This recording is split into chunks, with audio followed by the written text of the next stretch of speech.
So here I have Sauvignon Blanc that I actually started on Halloween of this year, which is a couple months ago.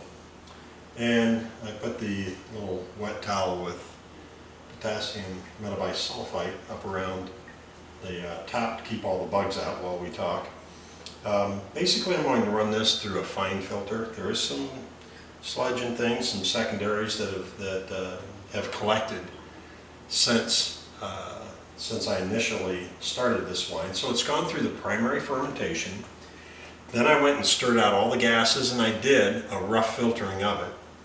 It went through another fermentation, and so there's some more stuff down in the bottom of it. But I think now is a good time to go ahead and run the fine filtering of it with the 1 micron. And I want to show you just how much wine is actually lost with my process.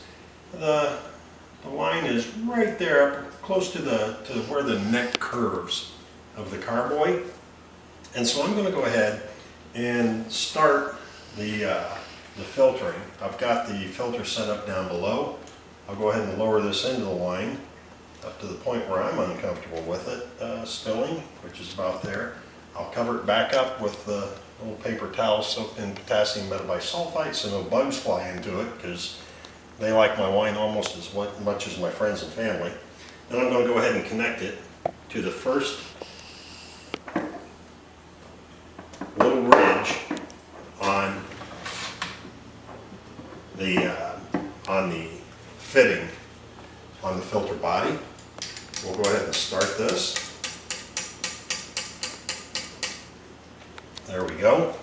And we're going to go ahead and let this run. It'll take a little longer since it's a finer filter, but it'll certainly run through there, and you can see how fast it's flowing through this one as well. Good sign that it's a fairly clear wine. There is some sediment at the bottom that we'll probably be sucking up, and I'll hopefully be able to show you. I don't know if the video is good enough, but hopefully show you that the filter does clear that out and it doesn't go into your final wine. So we'll talk to you in a bit when this is getting close to being done. So we have some lees in the bottom of this. Not really lees like yeast, but we do have some sediment and stuff. I don't know if you can see it from there, but I will show you after we're done with this particular batch. The filter isn't getting a lot of it, but I see some of it getting sucked up in there, which is good for demonstration purposes of the clarity that we'll end up with. As this stuff kind of moves down, it'll get to be a little bit more and more. So right now we're getting toward the kind of like the bottom of the batch. And in just another second, we will cut in for, actually it's going to happen pretty quick here. We should see the end of it.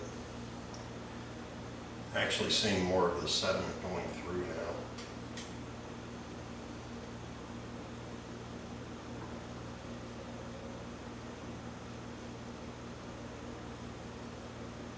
Quite a few chunks actually.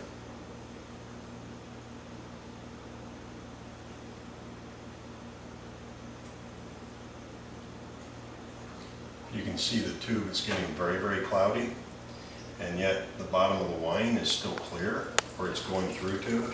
Now we have the air. You can see how cloudy this is, generally speaking, and certainly the bottom of the jug. You can see how much stuff was in there. So if we take a look down here, the filter body, as you can see, I don't want to get any more stuff. There we go. You've had enough, thank you. All right, so you can see the filter body is cloudy, but the wine that we're getting is absolutely clear. So it really is working very, very well. It does exactly what I wanted it to when I designed it, which is to be able to take wine like this from the secondary with the 1 micron and give us a result of clarity like this. You can see from the end of the hose that we're not getting anything through there really at all. And it's continuing to dribble down through there. and we'll allow it to do that. I'll go ahead and disconnect the top now, just so we don't get any more of that in there.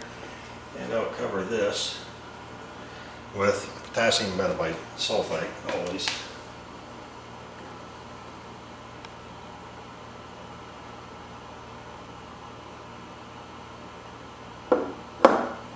Let the rest of it drain out.